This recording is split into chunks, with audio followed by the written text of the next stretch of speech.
ഈശോ മിശിഹായ്ക്ക് സ്തുതിയായിരിക്കട്ടെ. മിശിഹായിൽ സ്നേഹം നിറഞ്ഞ മാതാപിതാക്കന്മാരെ, സഹോദരരെ, വാത്സല്യമുള്ള കുഞ്ഞുമക്കളെ, സ്ലീഹാകാലം 5-ാം ഞായറാഴ്ച തിരുസഭ നമ്മുടെ വിചിന്തനത്തിനായിട്ട് നൽകിയിരിക്കുന്ന സുവിശേഷ ഭാഗം വിശുദ്ധ മത്തായി അറിയിച്ച സുവിശേഷം 10-ാം അധ്യായം 16 മുതൽ 33 വരെയുള്ള തിരുവചന ഭാഗമാണ്. നാം ഒക്കെ യാത്ര ചെയ്യാൻ ഇഷ്ടപ്പെടുന്നവരാണ്, ദീർഘദൂരം യാത്ര ചെയ്തിട്ടുള്ളവരാണ്. യാത്രയ്ക്ക് പോകുമ്പോൾ യാത്രയ്ക്ക് കൊണ്ടുപോകുന്നവർ നമുക്ക് ചില നിർദ്ദേശങ്ങൾ, മുന്നറിയിപ്പുകൾ, ശ്രദ്ധിക്കേണ്ട മേഖലകളെക്കുറിച്ചൊക്കെ പറഞ്ഞു തരാറുണ്ട്. ചെറുപ്പമായിരുന്നപ്പോൾ അപ്പൻ്റെ അമ്മയുടെയും കൂടെ തീർത്ഥാടന യാത്രകൾക്കോ തിരുനാളുകൾക്കോ പോകുമ്പോൾ അപ്പം പറയും, അമ്മയുടെ കയ്യിൽ, ചേച്ചിമാരുടെ കയ്യിൽ മുറുകെ പിടിച്ചോണം, അവരെ വിട്ട് എങ്ങും പോകരുത്, തിരക്കുള്ള സ്ഥലമാണ്. പള്ളികളിലെ സംഘടനകളുടെ നേതൃത്വത്തിൽ യാത്ര പോകുമ്പോൾ പള്ളിയിലെ വികാരിയച്ഛനും കൊച്ചച്ഛനും പറയും, സിസ്റ്റേഴ്സിൻ്റെയും കാറ്റഗിസം ടീച്ചേഴ്സിൻ്റെയും കൂടെ നടന്നോണം, അവരെ വിട്ട് എങ്ങും പോകരുത്.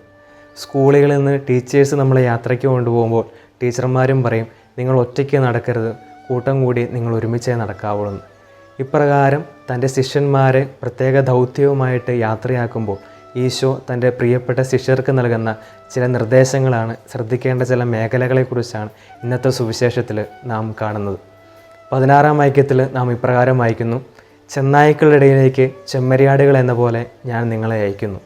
ചെന്നായ്ക്കളുടെ ഇടയിലേക്ക് ചെമ്മരിയാടുകൾ എന്ന പോലെ ഞാൻ നിങ്ങളെ അയക്കുന്നു. പരിശുദ്ധ ഫ്രാൻസിസ് മാർപ്പാപ്പ ഈ വചനത്തെക്കുറിച്ച് പറയുന്നത് ഇപ്രകാരമാണ്: യേശു തൻ്റെ ശിഷ്യരോട് ആവശ്യപ്പെടുന്നത്, ഞാൻ നിങ്ങളെ അയക്കുന്നത് ചെന്നായ്ക്കളുടെ ഇടയിലേക്കാണ്, അതുകൊണ്ട് അവരെ നേരിടാൻ ഒരുങ്ങിയിരിക്കണം എന്നല്ല, മറിച്ച് അവരുടെ ഇടയിൽ ചെമ്മരിയാടുകളെപ്പോലെ ആയിരിക്കാനാണ്. ചെന്നായ് എന്നാൽ ശക്തനാണ്, ആക്രമിച്ച് കീഴ്പ്പെടുത്തുന്നവനാണ്, തന്നിഷ്ടപ്രകാരം നടക്കുന്നവനാണ്. എന്നാൽ ചെമ്മരിയാട് അശക്തനാണ്, ഇടയനോട് ചേർന്ന് നടക്കുന്നവനാണ്. പ്രിയമുള്ളവരെ, നാം നമ്മുടെ ജീവിതത്തിലേക്ക് നോക്കുമ്പോൾ നമ്മുടെ ജീവിത സാഹചര്യങ്ങൾ ഒരുപക്ഷെ നമ്മളെ ആക്രമിച്ച് കീഴ്പ്പെടുത്താൻ ശക്തരായ ഒരു കൂട്ടത്തിൻ്റെ നടുവിൽ ബലഹീനമായ ഒരു കഥാപാത്രമായിട്ടായിരിക്കും നാം ആയിരിക്കുക. ഈശോ പറയുകയാണ്, സാരമില്ല, നീ ഇടയനോട് ചേർന്ന് ദൈവത്തോട് ചേർന്ന് നിന്നാൽ മതി. കാരണം ഇന്നത്തെ സുവിശേഷ ഭാഗത്തിൻ്റെ 19-ാം വാക്യത്തിലേക്ക് എത്തുമ്പോൾ നാം കാണുന്നത് ഇപ്രകാരമാണ്: എന്തു പറയണമെന്നോ എങ്ങനെ പറയണമെന്നോ ഓർത്ത് നിങ്ങൾ ആകുലരാകേണ്ട, കാരണം നിങ്ങളിലൂടെ നിങ്ങളുടെ പിതാവിൻ്റെ ആത്മാവായിരിക്കും സംസാരിക്കുക എന്ന്. വിശുദ്ധ പൗലോസ്ലീഹ റോമാക്കാർക്ക് എഴുതിയ ലേഖനം 8-ാം അധ്യായം 31-ാം വാക്യത്തിൽ ഇപ്രകാരം പറയുന്നുണ്ട്: ദൈവം നമ്മുടെ പക്ഷത്തെങ്കിൽ ആര് നമുക്കെതിരെ നിൽക്കും? പ്രിയമുള്ളവരെ, നമ്മുടെ ബലഹീനതകളെ അംഗീകരിച്ച് നമ്മുടെ ചുറ്റുമുള്ളവർ നമ്മളെ ആക്രമിച്ച് കീഴ്പ്പെടുത്താൻ നിൽക്കുന്നവരാണെങ്കിലും നമ്മളെക്കാളും ശക്തരാണെങ്കിലും ദൈവത്തോട് ചേർന്ന് നിൽക്കാനായിട്ട് നമുക്ക് പരിശ്രമിക്കാം. രണ്ടാമതായി ഈശോ നമ്മളോട് പറയുകയാണ്, നിങ്ങൾ സർപ്പങ്ങളെപ്പോലെ വിവേകികളും പ്രാവുകളെപ്പോലെ നിഷ്കളങ്കരുമായിരിക്കുവാൻ. സർപ്പത്തിൻ്റെ വിവേകമെന്ന് പറയുന്നത് നമുക്കറിയാം. സർപ്പം ചുറ്റുപാടുകളെ നിരീക്ഷിച്ച് അതിൽ തനിക്ക് വരാൻ സാധ്യതയുള്ള അപകടങ്ങളിൽ നിന്ന് ഒഴിഞ്ഞു മാറാനുള്ള വിവേകം. പ്രിയമുള്ളവരെ, നമ്മളിന്ന് നമ്മുടെ ചുറ്റും നോക്കുമ്പോഴത്തേക്കും നമ്മുടെ സാമൂഹിക മാധ്യമങ്ങളിൽ ഒളിഞ്ഞിരിക്കുന്ന ഒത്തിരിയേറെ അപകടങ്ങളുണ്ട്. നമ്മുടെ ചില സുഹൃത്ത് ബന്ധങ്ങളിൽ, നമ്മളായിരിക്കുന്ന ചില ജീവിത സാഹചര്യങ്ങളിൽ നാം അറിയാതെ നമ്മെ പിന്തുടരുന്ന ചില അപകടങ്ങളുണ്ട്. ചുറ്റുപാടുകളെ വീക്ഷിച്ച് ഈ അപകടങ്ങളിൽ നിന്ന് മാറുവാനുള്ള വിവേകത്തിനായിട്ട് നമുക്ക് പ്രാർത്ഥിക്കാം. മൂന്നാമതായി ഈശോ പറയുകയാണ്, പ്രാവുകളെപ്പോലെ നിഷ്കളങ്കരായിരിക്കുവാൻ, കളങ്കമില്ലാത്തൊരു ഹൃദയത്തിന് ഉടമയാകുവാൻ. ഇന്ന് നമ്മുടെ ബന്ധങ്ങളിലെല്ലാം ഒരുതരം കളങ്കം കടന്നു വന്നിട്ടുണ്ട്.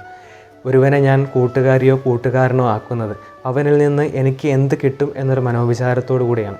ബന്ധങ്ങളിൽ കളങ്കമില്ലാതെ ആത്മാർത്ഥമായിട്ട് മറ്റുള്ളവരെ സ്നേഹിക്കാൻ, വഞ്ചിക്കാതെ കൂട്ടുകാരോട് പെരുമാറാൻ, സംസാരത്തിൽ സത്യം കാത്തു സൂക്ഷിക്കാൻ, നുണ പ്രചരിപ്പിക്കാതിരിക്കാനൊക്കെ ഇന്നത്തെ സുവിശേഷം നമ്മെ ഓർമ്മപ്പെടുത്തുകയാണ്. ഹൃദയത്തിൽ കളങ്കമില്ലാതെ വ്യാപരിക്കാൻ നമുക്ക് പരിശ്രമിക്കാം.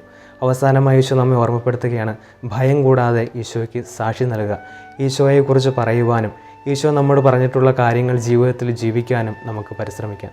ഭയം കൂടാതെ ജീവിക്കാൻ വേണ്ടി നമുക്ക് പരിശ്രമിക്കാം. ഇന്നത്തെ ആദ്യ വായനയിൽ ഈജിപ്തിൻ്റെ രാജാവായ ഫറവോയുടെ മുമ്പിൽ ദൈവം കൽപ്പിച്ച കാര്യങ്ങൾ അവതരിപ്പിക്കാനായി ഭയം കൂടാതെ നിൽക്കുന്ന അഹ്റോനെയും മോശയെയും നാം കാണുന്നുണ്ട്.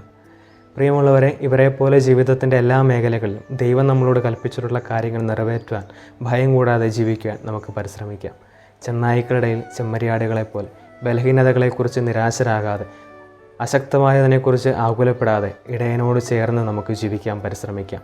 അപകടങ്ങളിൽ നിന്ന് ഒഴിഞ്ഞു മാറുവാനുള്ള വിവേകത്തിന് വേണ്ടി ബന്ധങ്ങളിൽ നിഷ്കളങ്കത സൂക്ഷിക്കുവാനും ഹൃദയത്തിൽ കളങ്കമില്ലാതിരിക്കുവാനും അതുപോലെ ഭയം കൂടാതെ ഈശോയ്ക്ക് വേണ്ടി സാക്ഷ്യം വഹിക്കുവാനും നമുക്ക് പരിശ്രമിക്കാം.